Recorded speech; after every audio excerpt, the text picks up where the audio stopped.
Hello children. Now we are going to start with the next chapter of chemistry, that is language of chemistry.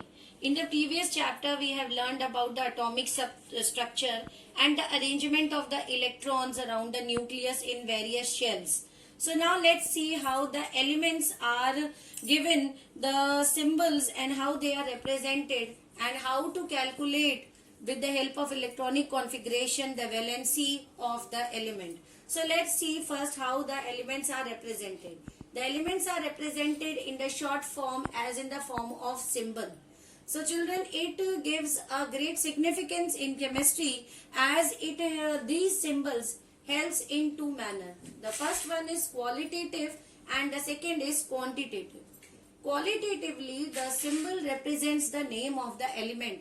For example, if C is there for carbon, then it signifies that this is the carbon atom. Now quantitatively, it helps to determine the number of atoms. It gives here single carbon is here, so that means it is having only one atom.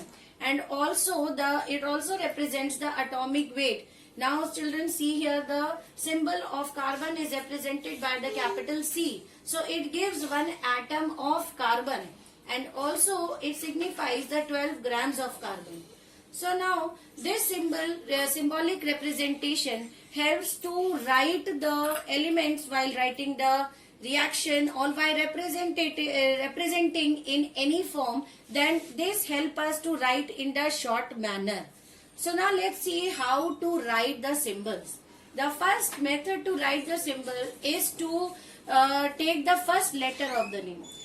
In the chemistry, there are various symbols have been allotted to different elements. Now these symbols are taken either by the name of the element, or that name may be either the common name or the general name, or that may be either the Latin name. So let's see first how it is taken from the general name. That is, for example, it is taken from the first letter of the name. That means, for example, for carbon it is taken as capital C, for hydrogen it is taken as capital H, and for oxygen it is taken as capital O. The second method to write the symbol is to take the two letters of the name. Now these two letters may be either the first two letters, as you can see in the example of the nickel, cobalt and aluminium. They have the symbol of Ni, that is for nickel. The first two letters have been taken, N and I. For cobalt it has been taken C and O, and aluminium it has been taken A and L. And the second method is to write or to take the two letters. The first one is the first letter and the second will be the third letter of the name. For example, in the case of magnesium, you can see M and G has been taken, and for the zinc it is being taken Z and N. And similar case occurs with manganese, where we have taken capital M, that is the first letter, and small n, that is the third letter of the name. So these are the two methods by which we can write down the name. So let's see the next methods to write the symbol of the element. Okay, now so let's see the next method to write the symbol of the element.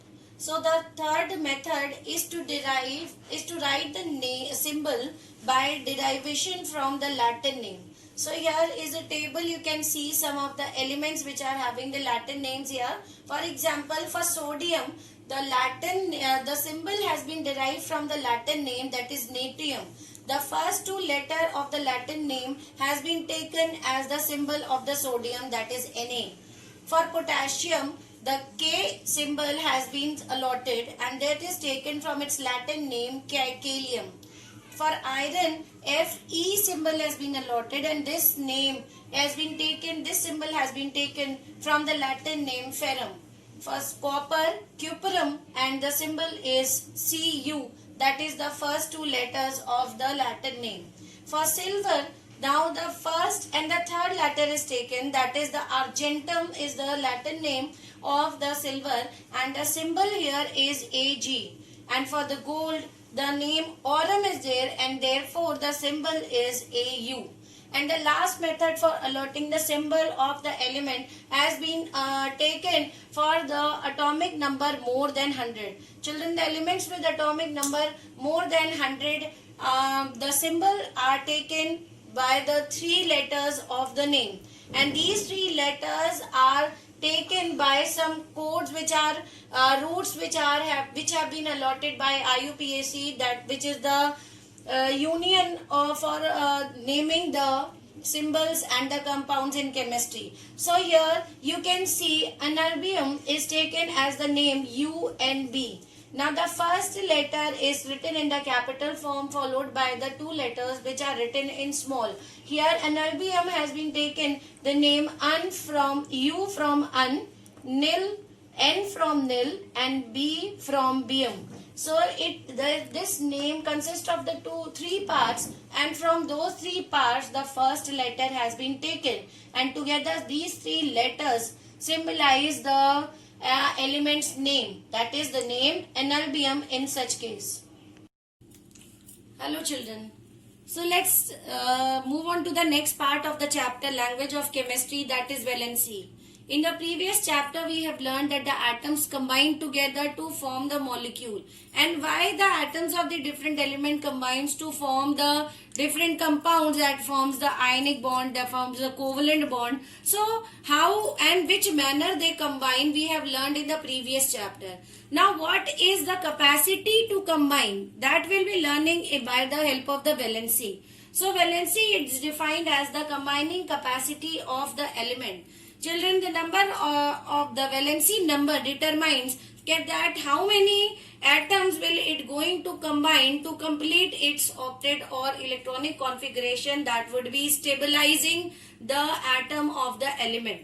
So let's see the combining capacity of the element, which is calculated by three methods. These are the prior methods which can be easily by which we can easily calculate the valency of the atom.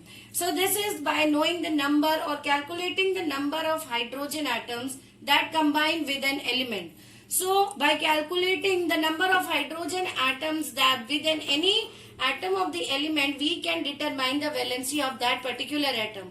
For example, for the sodium, you can see here that sodium hydride is formed by combining of the sodium element with the atom of the hydrogen. So here only one hydrogen has been combined by the sodium, so the valency of sodium is 1.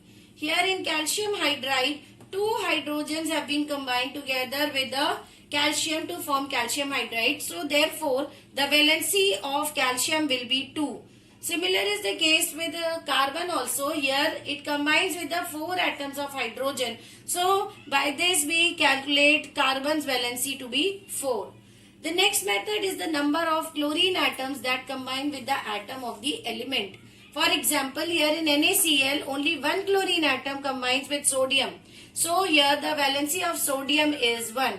With magnesium chloride, here 2 chlorine atoms have combined with the magnesium atom. Therefore, the valency of magnesium is 2. And similar case, if you calculate for aluminium, then here 3 atoms of chlorine combines with the 1 atom of aluminium. So, the valency of aluminium is 3.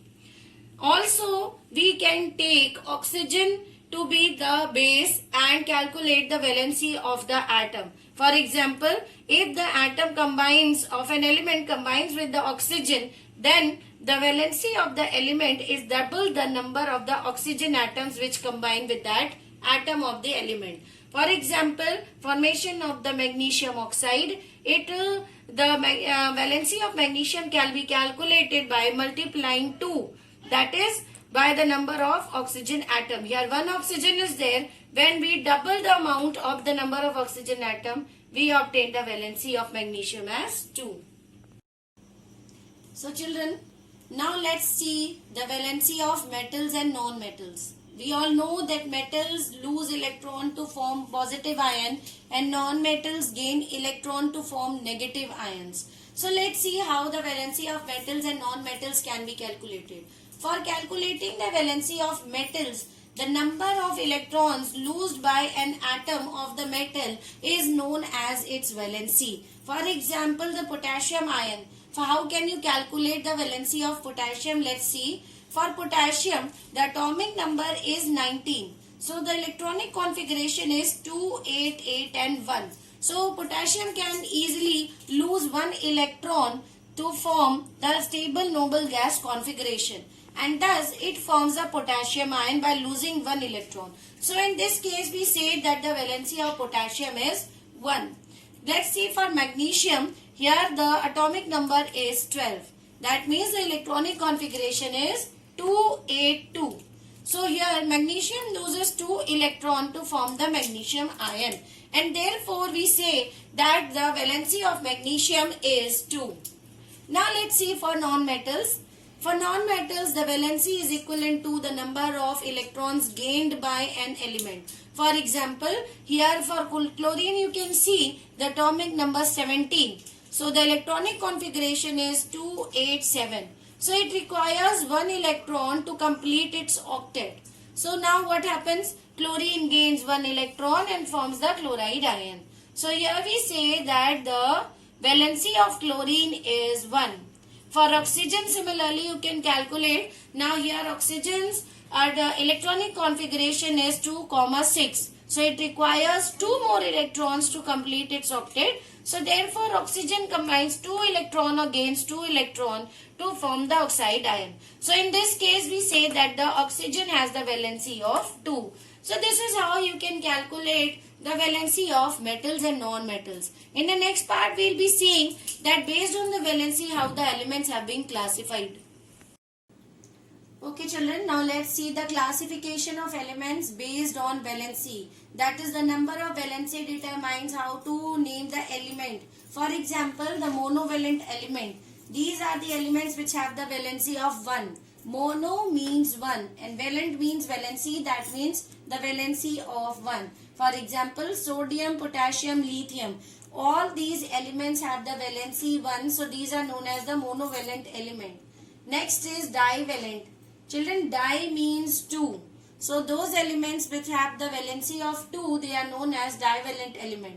For example, oxygen, magnesium, calcium, sulfur, all these elements have the valency of 2. Therefore, they are known as divalent elements.